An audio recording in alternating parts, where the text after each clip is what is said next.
The race in the East has gotten even tighter. Bucks and the Nets, Kevin Durant and Kyrie Irving combined for 70, but it was not enough. Giannis and the Bucks using an 18-1 run in the fourth quarter to propel past the Nets. So, gentlemen, you know what time it is. Winners, losers. Yeah, we're going to start with that 18-1 run that you mentioned there. Winner bucking the trend. The trend being Nets usually win games in which they are leading after 3 quarters. They were 33-1 entering last night still. As of last night, though, they are now 33-2. It helps when you get 30-10 from Giannis for the 16th time this season. Bucks might show up and mess around and be a finals contestant. Are we there yet? Possibly. You tell me. Winner used the fourth. The fourth was strong with Chris Middleton in particular. That 18-1 run at one point in the fourth quarter, Charlie, that you mentioned. Chris Middleton in the fourth quarter had 13 points on 6-for-6 shooting, tied for most points in a fourth quarter this season.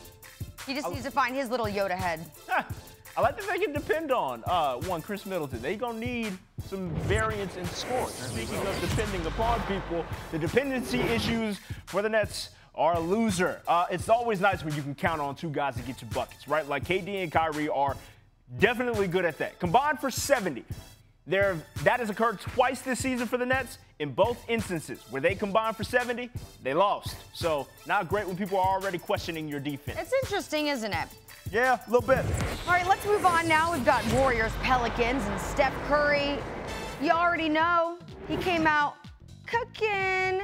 24 in the first half. He finished with 37 points, 8 triples, but there's a guy on the other side. His name is Lonzo Ball. He bounced back in a big way for the Pelicans, dropping 7 threes on his way to a team-high 33 points. The Pelicans pull within 3 games of a spot in the NBA play-in tournament. And I'm telling you, the Ball brothers, they were on the same wavelength tonight. We'll get to more of that later. But first, winners, losers. Look, Lonzo, winner lights out, because the joke here just writes itself. Steph Curry, third quarter, and guess what happens when he shoots the ball? The lights go out. Ipso facto, Steph Curry shot the lights out right. Everybody gets it. Everybody cool with that joke? We got it. Good little dad joke just to start off this one. Dad jokes are allowed here. It wrote itself for you. Always allowed here, my friend. Oh, good. Thank you for that endorsement. I really appreciate it. Like, seriously. Winner 300 club. Now, with 8 3-pointers, as Charlie touched on, Steph now over 300 threes on the season. He has eclipsed 300 3-pointers in a season for the 4th time in his career. The only other player with 300 threes in a season, James Harden. Guess how many times he did it? Once.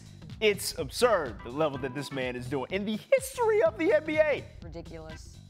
He scores a lot of points. Yes. Just good observation. Loser, hero hangover. Hey, remember when Draymond had 48 hero points on Monday night in the Marvel crossover game? Well, I did the math, people, and the same opponent, the Pels, he put up 21 hero points in this loss. After this one, I think the aliens are maybe a little less scared of the Dre-Vengers. You know what? I don't know that they were all that scared to begin with, Arda. I mean, he shoots like he has a backpack on his back at all times. Let's go around the association. Goodness gracious. My word for Mavs and Heat, I'm still stuck on this gender thing. 3 the easy way. Tim Hardaway Jr. had a career-high 10 3-pointers in this one, went 10 for 18 from distance. His 10 made is tied for most from beyond the arc in Mavs history. In the house that is Pop's built, let's go. We'll go to Raptors Clippers next. I'm gonna go clutch Clips, right? Clips won by 5, but they were down 4 with 5 minutes left. Proceeded to go on a 15-6 run to close that thing out. Went 3 for 4 from 3, 5 from 6 from the field overall. It was an impressive effort, and I mean, I guess we can celebrate them. Toronto's not great, but the Clippers just needed to prove something to us, just in general. So we'll take it. It's fine. Okay, let's take it. My word.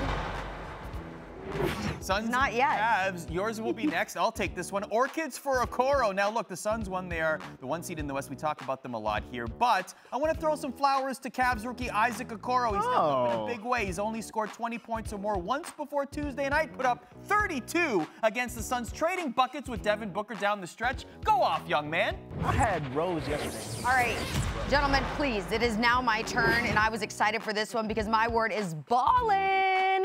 LaMelo Ball flying high, no lie. He knows this. 23 points, 7 rebounds, 6 assists in some really nasty assists. Look at that, just whipping it straight to the basket. He just has a confidence about himself on that floor that is just so daggone impressive. I love every bit of it. Yeah, Charlotte edging out Detroit 102-99. Look, he did the damn thing. Lonzo did the damn thing. The brothers were on one tonight. Now, one gentleman, unfortunately, not going to be on one this week because LeBron James is now sidelined again, expected to miss back-to-back games against the LA Clippers and Portland Trailblazers on Thursday and Friday to rest his injured right ankle. Now, he could miss even more, so here's Woj with more on the Lakers' game plan moving forward. LeBron James re-aggravated that injury in that loss to the Raptors and sat out against Denver.